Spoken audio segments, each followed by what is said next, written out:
Hey everybody, this is Rydo and we're back to Indiana Jones and the Last Crusade. It's time now to travel to Venice.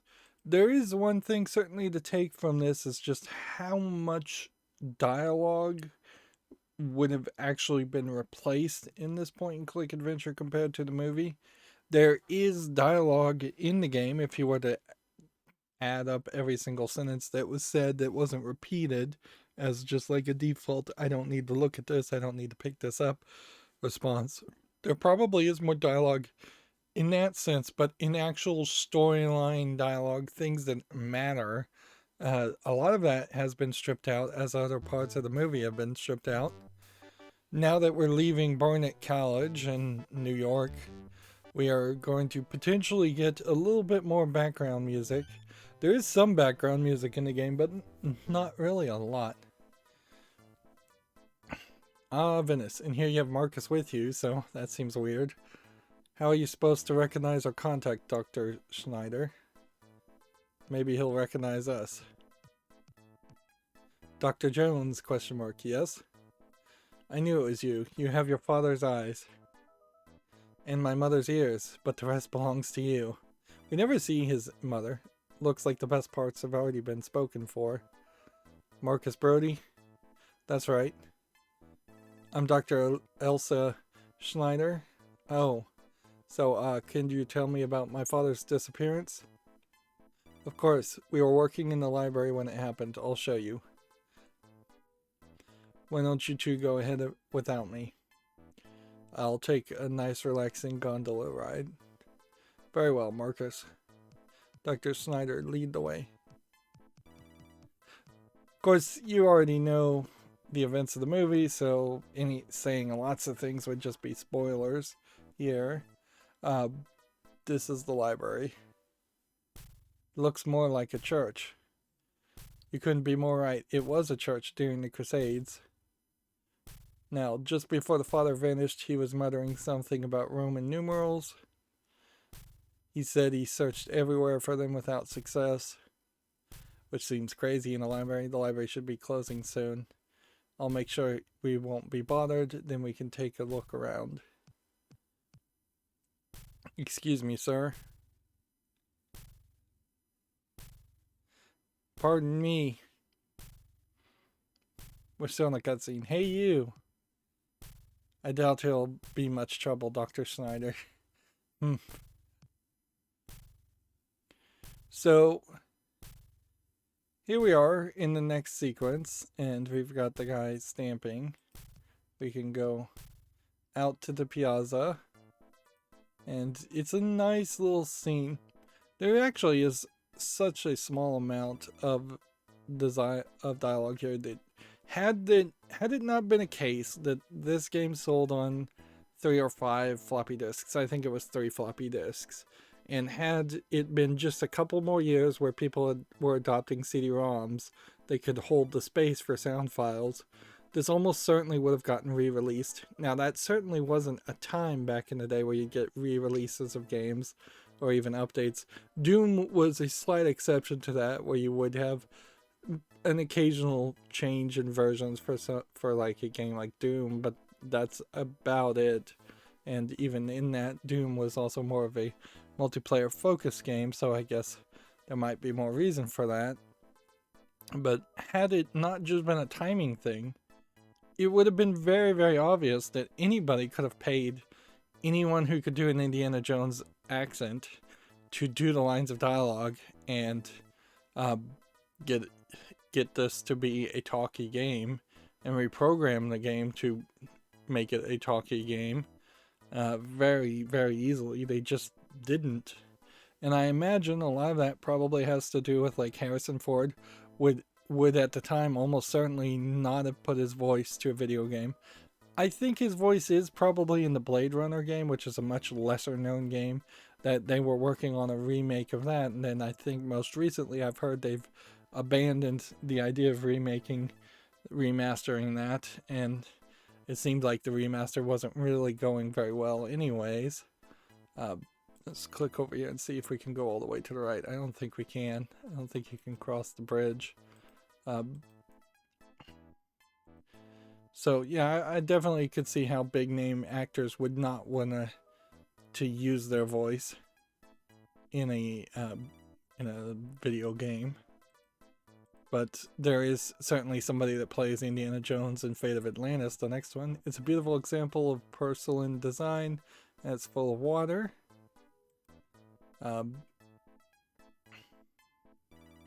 These are nice little panoramics, and I don't suppose that this outdoor cafe is referenced in the beginning of what is the name of that game? Broken Sword. There just happens to be a lot of cafes in France, and both of the stories really take place in France. So we can see a man, we can see a woman, we can see another man, we can see a cat, we can see an old lady. We can see, if we walk a little bit further, we have a lover and a wine bottle and a slob and nothing else. But yep, we do now have MIDI background music, and that's about it. It definitely feels like Barnet College and the Father's House may have been added later in development, and that the game was going to potentially just start at this point. I think in a lot of people's memories, you could say this really is the beginning of the game, and the first part is more of just a tutorial section. You have to have the Grail Diary at this point. I think you just lose the small key. We have our whip, which that just got added automatically. Never leave home without it. You could easily have missed the painting in the book. So let's look at the lover. He's either in love or drunk on this bad wine, or both. What's funny here is sometimes in games like this, you'll specifically look at something, and then Indy or the main character will mention something out loud and then be overheard by the person, whereas you would think looking would always be a safe action that wouldn't trigger any furtherance of the puzzle / story. Let's look at this lover. She's in love, or there's something in the wine. Notice how they're mentioning the wine, but they don't mention like the glasses. So look at the wine bottle. 1924, a very bad year. I knew that. So let's see if we can pick up the wine. Mind if I take this? Of course not. It was a dreadful wine. Alright. Now we have a cheap bottle of wine. Why am I carrying it? And they can't click on any of the food, but we can look at the slob. I don't want to disturb him. Let's look at the slob. Can't say much for his table manners, but I marvel at his appetite. It's just trying to do everything here. Look at the old lady. She's just a sweet old Italian woman. Look, cat. Why would anyone want a cat when they could have a dog? Indiana Jones had a dog, and his name was Indiana. The dog's name was Indiana. His real name is Henry Jones Jr. Most people know that. Let's look at the old man reading. His eyes are on the girl in the corner, and his book is upside down. So he's perving on this girl, apparently. Look at the manhole cover. Don't see anything special about it. If what they really should do, if they were going to remake this game, is it's going to be a little too short, and unless you're going to just remake the entire graphics to make it a completely 3D environment, it's only going to be a visual upgrade to overlap things. And we've definitely seen a capability where the new remastered version of a game just runs in a separate process behind the old graphics. So at any point you can just hit back button on a controller, which this game doesn't have any controller support. And frankly, even if you did integrate into it, it wouldn't be that good. But you can just have the old game running in the background and swap between the old graphics and the new graphics. And since both instances are taking the same inputs and taking the same commands, you can't change anything in the new version, but you can always have that interesting experience of swapping back and forth. And I imagine that's what you would want to do in a remaster of this. But also, I think you want to probably throw in some version of some kind of fan-made or just kind of cheaply, quickly made version of this game that would cover the first 2 Indiana Jones movies. Heck, you might even throw in the Crystal Skull just for completeness sake, and then have that be one long experience. But I don't know how well you would really integrate the Crystal Skull into the Fate of Atlantis and the Infernal Machine, which are the other games that got made. And if you're not going to do that, if you're going to get more ambitious than that, then you take the general idea of the movie and you just redo everything. Make it 3D, you get rid of a lot of the verbs, you run and jump, and you make what we've seen in other point-and-click adventures, what they eventually did, where they made an adventure game and got rid of the point-and-click part. And nowadays, when you see a modern adventure game, it is often full of a lot of collectibles and very little thinking, very little dialogue, and often you could say, like a modern Tomb Raider game or Uncharted games, technically adventure games, but actually much more action adventure games with a lot of running, gunning, and shooting. It would be a mistake, I think, for Indiana Jones stories in particular to have a lot of shooting going on, but there needs to be something that speeds up the process and keeps the story flowing. You can see here it's very easy just to sit and not do anything. She looks pretty bored. Can't say I blame her. He can't decide between the fettuccine and the veal. Alright.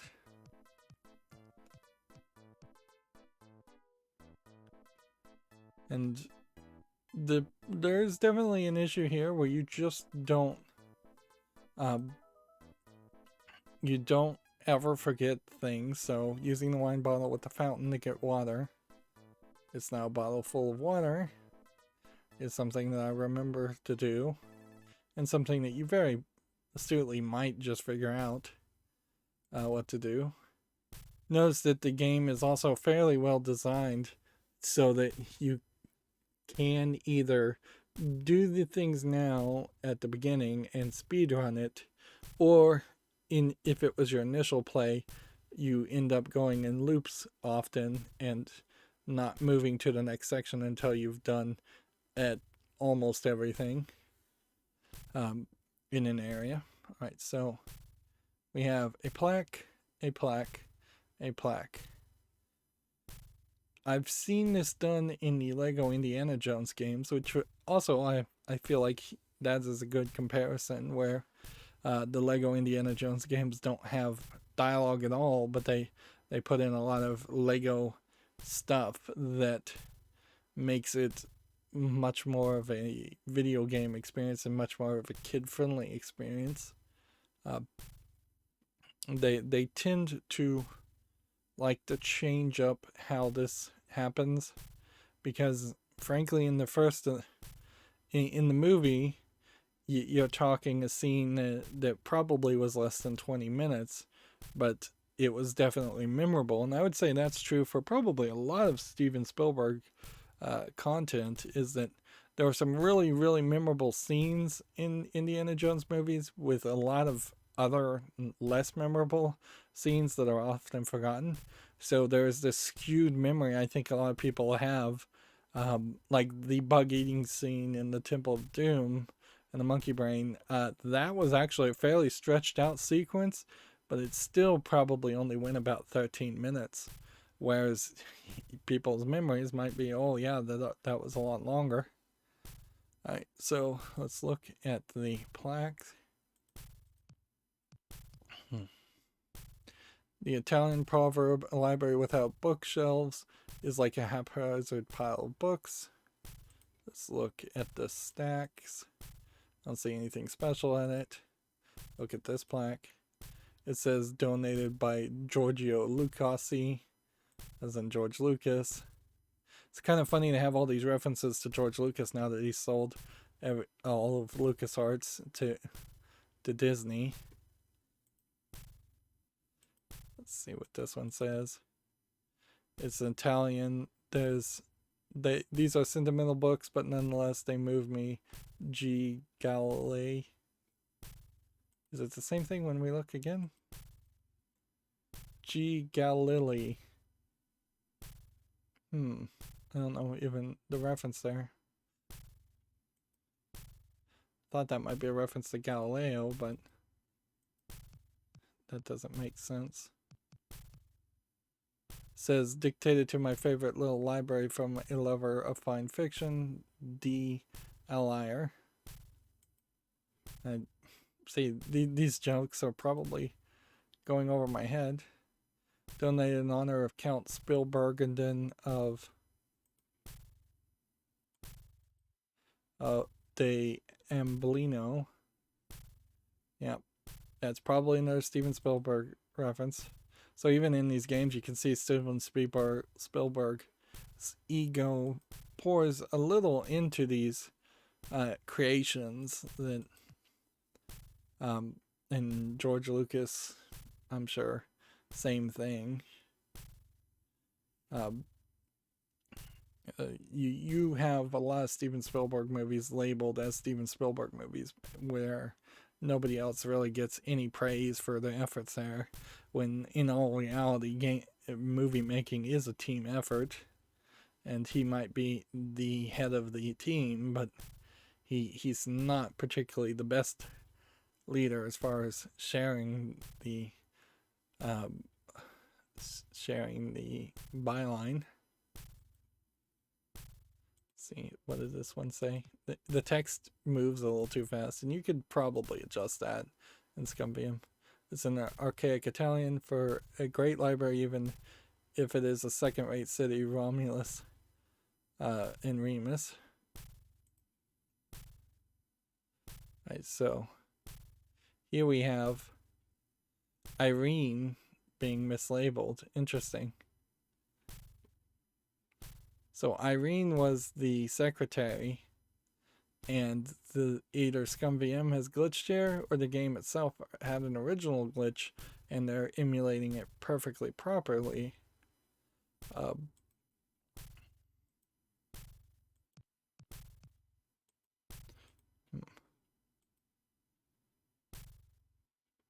See, it says, what is stacks Irene? Look. It would make sense that they would have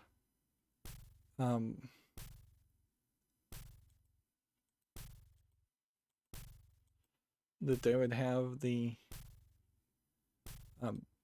same potential programming code for somebody sitting behind a desk twice.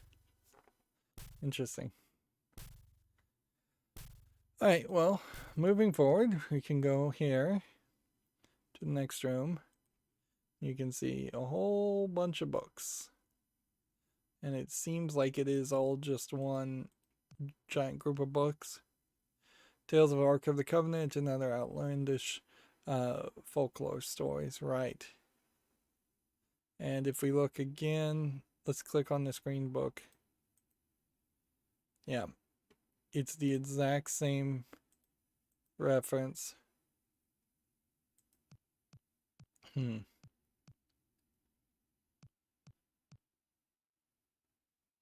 Dad searched for Roman numerals everywhere, and he missed all those. Now, if we go back this way and look at this, the art is a little bit randomized and different, but it's the exact same story. Yeah, they've fairly simplified this experience. Here we have some other stacks of shelves. These books aren't very interesting. And here we have some more Roman numerals. So that's going to be an issue.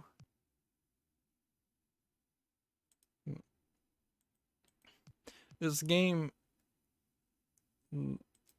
heavily centers around using the Grail Diary, which in part is what happens in the movie, but you do have to be fairly careful not to try and overuse it so they don't let you look at everything. Here we have some stone lions. Not much interesting about the lion, but the inscription seems important. It's a decent way to make a point-and-click adventure game to have a potentially interesting item point to a less interesting item. It doesn't inherently work the greatest, but it can work fairly well. And then we can look at the inscription. Some numbers are cut into stone. 2, 3, 9. We also have the quarter barrier. Don't see anything special about it. And the... So let's go ahead and pick up that. And now we have a new item, which is a red cordon. And then we can pick up metal post now, making it a little bit more complicated than it needs to be. And now we have a metal post. I don't believe we can pick up multiple metal posts, which is fine.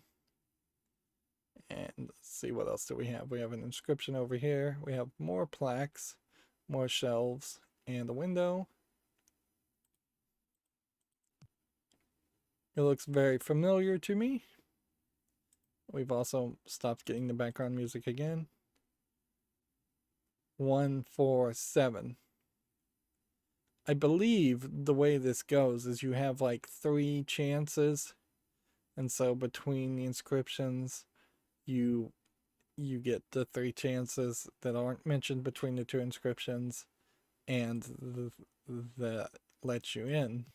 But there's floors all over the place. Great selection of animal books here, particularly concerning amphibians and avians, astrophanes. More pointless dialogue. This plaque intentionally left blank. It is idyllic here, but everyone tells me to hush. E. Caruso. Yeah, these are definitely like very high-minded literacy jokes. Charming town. I was particularly taken with a tradesman I met, William Shakespeare. I have a love for these books that transcends passion and sexuality. There's just no good word to describe it. Plato. Books like these are my cup of tea. Socrates. And then we have more shelves. See, all they're really trying to do here is build a... my father made me read these when I was a boy. They're trying to make a very... very large area, so you can't just guess it and drag this out. And it seems like it's the same response whether you're on the foreground or the background. Shelf. Wonderful place to stop for a visit while traveling. Could use more books with pachyderm care. Hannibal. Don't look now, but the librarians are plotting against you. In Machiavelli. Some of these jokes I get, but also kind of goes to show the references here are pretty old. I love the military books here, but they just had the gall to divide them into 3 parts. Julius Caesar.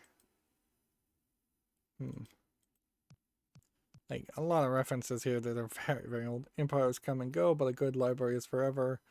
A Plautus, head librarian, Library of Alexandria. Of course, the reference there is that the Library of Alexandria was burnt to the ground. He who lives by the books dies in bed.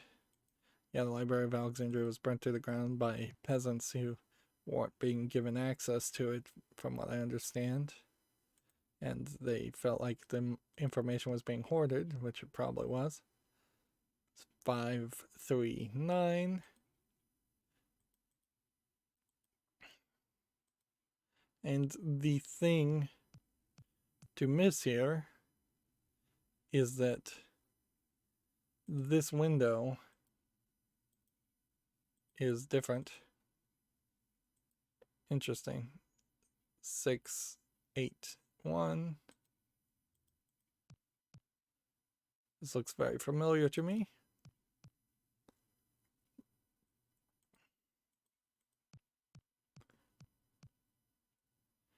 These might be interesting if I wasn't in a hurry. Slightly different image. And see, the clear fabrication, they are clear fabrication line 3. I don't know what that means. And then my deep indignation line 4. Let's come over here. The library staff apologized for the defaced plaques in this section. The employees responsible has been terminated. An emphatic librarian said, "These inscriptions just make me see red."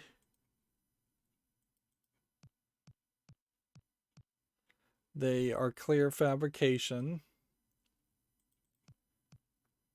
And my deep indignation is driving me out of my head. So probably some intern forced to make all these plaques. It's a real great example, all about Campanian and Scalarian culture. Huh? Yeah, I don't even know what that's a reference to. But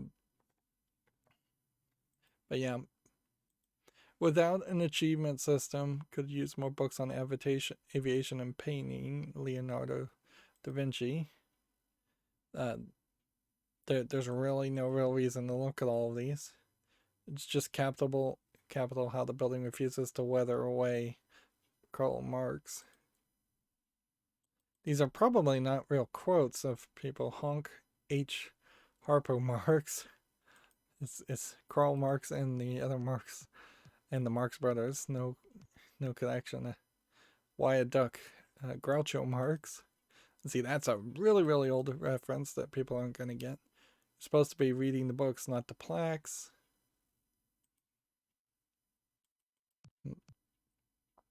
Superb library, but dull ceiling. Mike Angelo. It's kind of like the same jokes, even as they're mentioning people. Some of these references still stand up. All about snakes. I hate snakes. And see, we are just going all throughout the library. It's a huge area with incredibly large amounts of repeated content. What did that say? I'm happy to contribute to this wonderful library, but the use of columns disturbs me. Sigmund Freud. Fabulous layout. I love to start in one spot and work my way around the entire library. F. Magellan. I think that's Francisco. I'd love to stay and support my local library, but I have a craving for Chinese food today. Marco Polo. But yeah, a lot of repeated content here. And it does kind of go to show Venice, its library is fit for a king. Marco and Giuseppe Palomer. Don't know who that is. They probably were thinking this game was just going to be an advertisement for the movie. And even in modern times, the geography section is rounded out well. Christopher Columbus. Even in modern times, you see that video games, the biology section is primitive now, but every day it grows more fit. Charles Darwin. you see tie-in movie games that just don't work. Uh, Oddly, nowadays you might see overpriced VR games that are specifically designed to advertise a movie on occasion. Also, we definitely don't have as much of that. There is a kind of um, interesting advertisement for 8mm, I believe, inside Portal 1 or 2 that is animated, a small animated section. Um, but that's that's about it, frankly, as far as any kind of movie tie-in that really works, with the exception of the Lego games, where the Lego games only work because they're owned by the parent company that owns Warner Media, so they can get free licenses to make then a licensed Lego game and a licensed Batman game or a Hobbit game or Harry Potter game, and then sell it to younger kids who are less discerning. Um, we didn't look at every single window. This looks very familiar to me. We can look at like the old book, but that's not what's going to help us. We need to look at the Grail Diary. Note the particular care in the drawing of the shield, the area above it, and the angels. The cryptic messages below seem to have something to do with Roman numerals and stone pillars. If you would enter, follow the third on the right.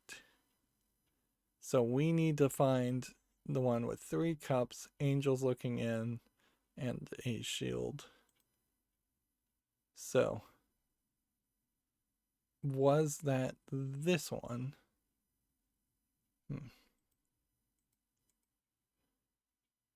No, because this is not a sword there.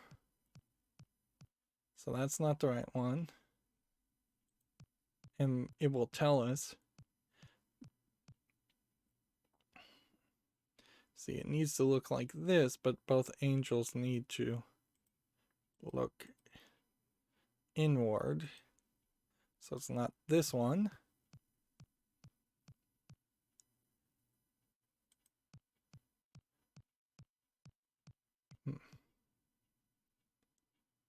Now, it's not this one because this has a picture of assumedly Jesus or someone else. So that's not it either.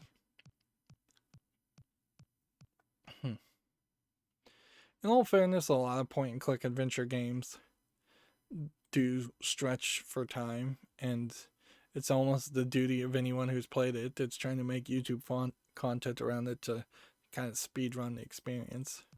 But this is stretching it. This looks very similar to the picture in the diary.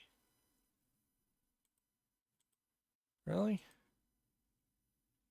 Cups, this, and this.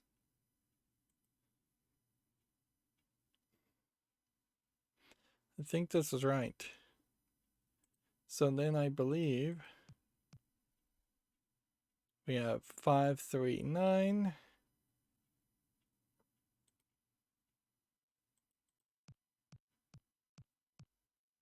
And then 6, 8, 1. And this probably is the third on the right area. So if it was 5, 3, 9, it's those 3, then 6, 8, and 1, which leaves 2, 4, and 7 to be done. So let's go ahead and save. We've managed to take what would have been a really short experience and make it much longer. But in all fairness, there really isn't a ton of experience here. So we'll try 2. Metal post with slab 2. He looks around and you get a little animation here of him breaking it. And maybe we got it right on the first chance. What was that noise? You there, don't move. Now we've got a Nazi guy shooting at us. Somehow I don't think that was the right slab. And so we messed up.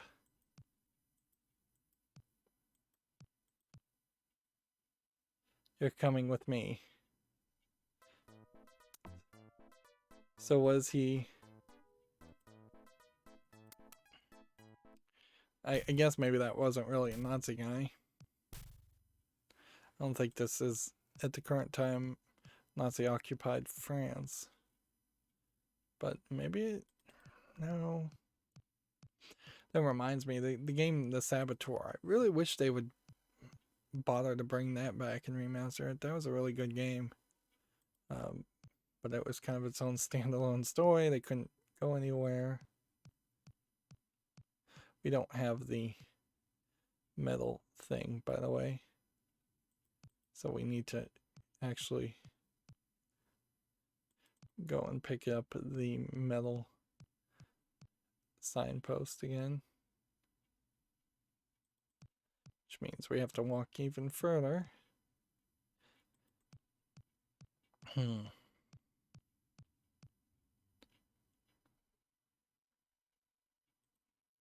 Pick up this. Let's go ahead and look at this. This looks just like the picture in the diary. So I was wrong as far as which room. Okay. Look at this inscription. 239. Okay. And then look at this inscription. The wrong answer is always that small room. 147. So then 568.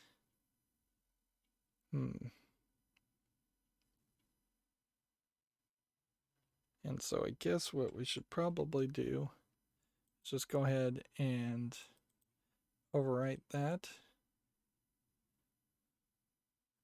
And we can look at the Grail Diary again. Follow the third on the right. So I'm gonna try that by using the metal post on slab 7. But it could be slab 5, it could be slab 8.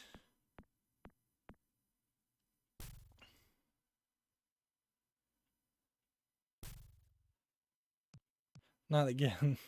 You there, don't move. I think at a certain point it does just kill you after 3 or 4 tries. Somehow I don't think that was the right slab. This is your last chance.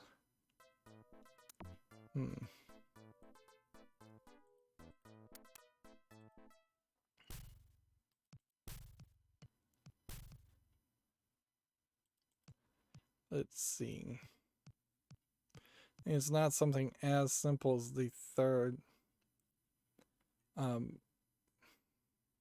you were to go 3 screens on the right, you'd go in a loop. I don't believe that's the solution. So, unless they just mean the third on the right of a number line, that's my only guess. So I'm gonna try slab 8.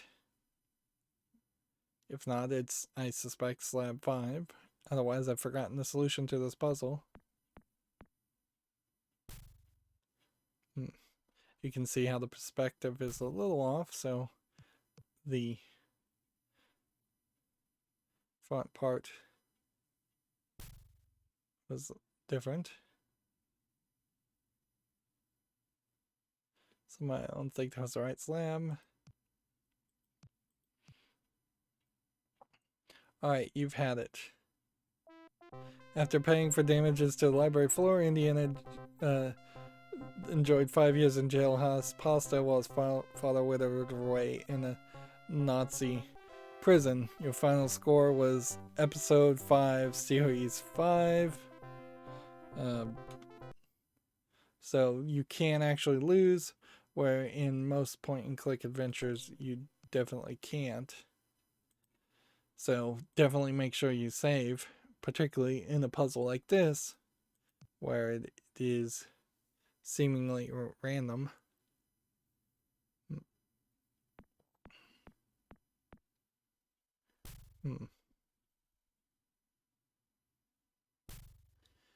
I might be doing this wrong though, and it might just be that the inscriptions have the third number on both inscriptions as the same. But we now know that we lose, so there's no reason to not just reload. So let's look at this again. 9 is the third on the right on that inscription. And 7 is the third on the right on that inscription. So I suspect perhaps what that means is to use the metal post on 9, because that would be the third number on the right, facing the window. A lot of different ways to interpret things and make mistakes. A lot of ways to stretch this game out, where a much more modern game would just have you breadcrumbed or just tell you the answer and not let you lose or get stuck. This is kind of a great example of how a point and click adventure game definitely is a different kettle of fish, as it were, compared to an action game, where if this were more of an action game, you would get caught and then either box him or whip him or fight him in some way. So we made it. There's only one right solution to that. There's basically nothing in this room, but you kind of needed it. Otherwise, you're just going to have him fall directly onto the casket. Don't see anything special about it. There's the hole. So you have like 3 tunnels in this hole. I see the guard up there still. And you dangerously get to the point where you might just be using the Grail Diary every single time. But apparently not, so we'll just go third on the right. And we see darkness. And you have an a top-down perspective here of a maze, and it shows you just a square. So we kind of know then that this whole area doesn't really matter so much, because it kind of just all connects or hits a dead end, which I guess they all do, just hit dead ends. And we're in another area. So what do we have? In most point and click adventures, there's a decent chance that some specific skull plays a role. But in this case, I think it's just the arm that plays a role here. So let's look at the arm. It's an old pirate's hook, which we'll pick up. Now we have a pirate's hook. Why there's a pirate hook, I don't know. This, then gonna be kind of careful. This is definitely a different type of experience. Compare this to the broken sword experience of crawling around the catacombs in that section, and that was much truer to its basic flat 2D animation style, and much truer to a puzzle experience. Here, we're not really seeing so much puzzles as we are seeing just annoyances, things that that work their way around and waste your time, that you just have to kind of grind.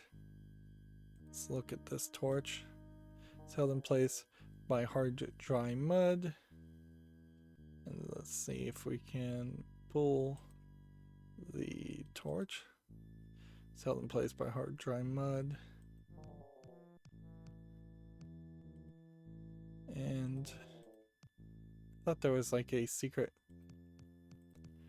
area there that you fell down.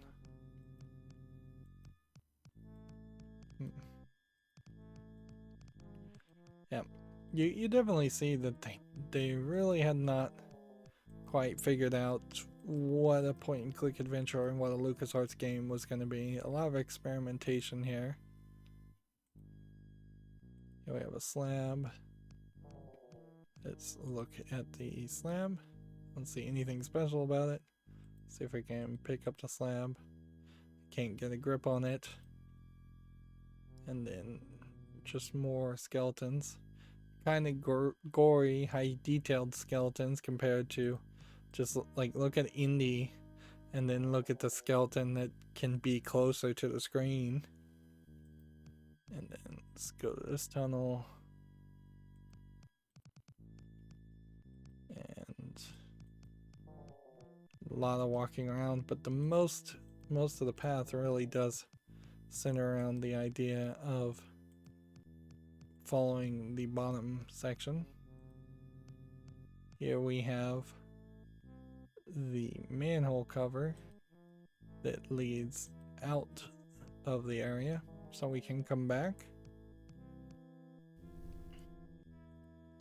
So we are just straight out, which would be needed.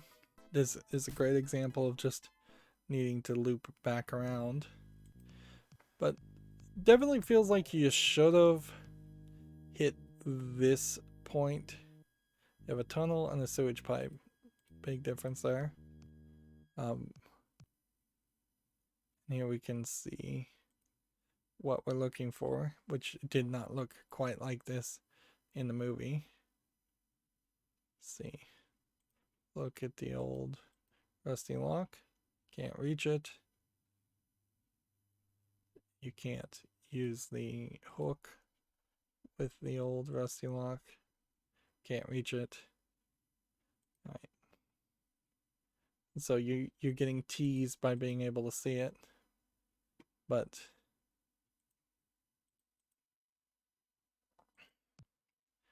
that's not really the way. That's just kind of a shortcut exit. The little red eyes that pop up don't have anything to do with anything. They are just like bad eyes. And here we have a rancid stale pool of water with a tunnel down this way that we have to drain. But we can't just swim in it. Water. I hate water. Looks like a large wooden plug, which if you could use, say, the hook with the plug, then you could possibly pull it. But we've got to get the water out because I'm not about to go diving in that water. Like, it's fairly wise in tunnels, caves, not to get in water.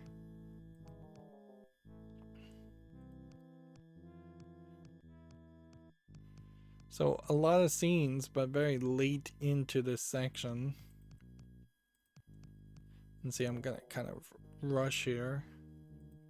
The trick was to get the wine bottle and get water either from the fountain or from that pool of water. Two options there, and use it with the mud stuck on this torch. that loosens the mud to pull this, and this is not something that I think happened in the movie at all. And then it drops you in an action sequence.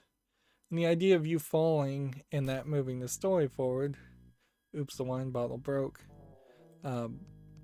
that's a decent thought, certainly, as far as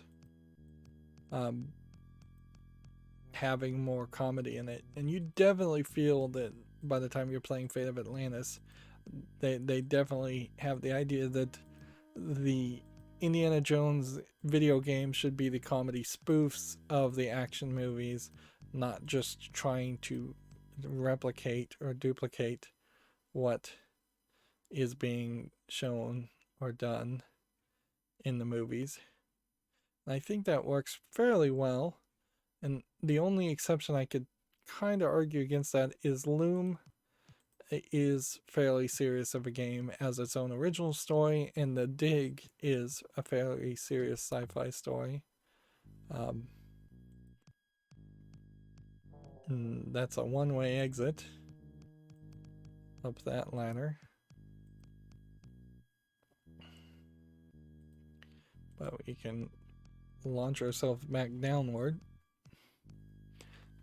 But I would say almost all other point-and-click adventure games, particularly if Ron Gilbert's involved, need to have some level of comedy. This is what's these Scum games, what Maniac Mansion in particular, established as the standard. And going serious for these types of games doesn't work. If you're going to go serious, I feel like you probably should just adopt something closer to a action game, first person shooter game, or a Doom game, for instance, would be a more serious in theme experience for these days, or something that's just closer to a visual novel, which there were some things very much like visual novels that were sold before Japanese visual novels, as they are today, wherever exported. So in this we have the wooden plug and a tunnel, so we're going to pull the plug from the other end. So let's walk this way. And in this room we have inscriptions. And we can look at the Grail Diary for hints. If we see anything. These look like inscriptions. Wait a minute. These look familiar. This looks familiar. Yes, it describes the Grail. My father's diary is right. Either the cable Cordelli sent him from Italy or the expert from the journey from the Byzantine merchant is the correct account of the Grail. So this is kind of an example, really, of you just looked at that and you probably got some points, but they don't really tell you that you're getting points, and it really doesn't matter because, like I said, my father's diary was right. Either the excerpt from the Cordelli sent to him from Italy or the excerpt from the journal of a Byzantine merchant is the correct account of the Grail. And we saw on one of the plaques that William Shakespeare met a merchant.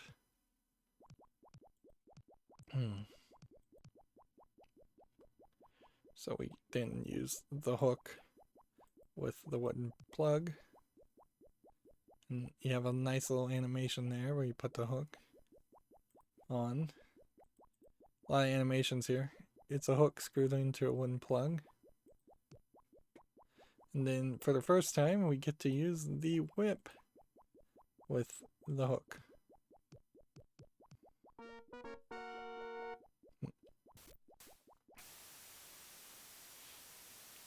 And then I believe at this point there's no way to walk back that way, so you do lock yourself out.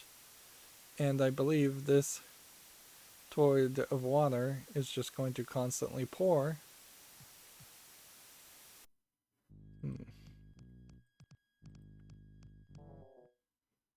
Which gets you done with this lower section. So then you go up, which then lets you cross the flooded section. And this is a one-way thing. You have a dead end, and a tunnel. A lot of different options. And you get a custom animation here. Once again, they really weren't very efficient. We can look at the hole. Wow, it looks deep. We can look at the dead end. Can't walk to the dead end. Then we walk to the tunnel. And, yeah, a fourth one of these. Let's go this way. Here we have a huge mechanism. But since we've been going about an hour at this point, yeah, there definitely wasn't a mechanism that I recall in the movie. They've really stretched out this section quite a bit to have more gameplay. And yeah, that is going to make for a weird experience. So we're going to have to fix this machine, which is probably fairly easy to figure out how to do that when you know that a few items you have won't ever be used like that, or to fix anything, or to interact with other objects, and a few of the items you have are highly unlikely to actually interact with a great mechanism like this. So that really leaves you only two options. Anyways, that's going to be it for this recording. We'll start right back here next time. As always, I ask you to like, share, subscribe, comment, and watch every second of my videos. If you want a friend or follow me on any social media sites, there's a whole bunch of links down below. And if you want to support me further, there's a link to Patreon, or you can friend me on Steam and gift me a game off my wishlist. Thank you for watching. Have a good evening.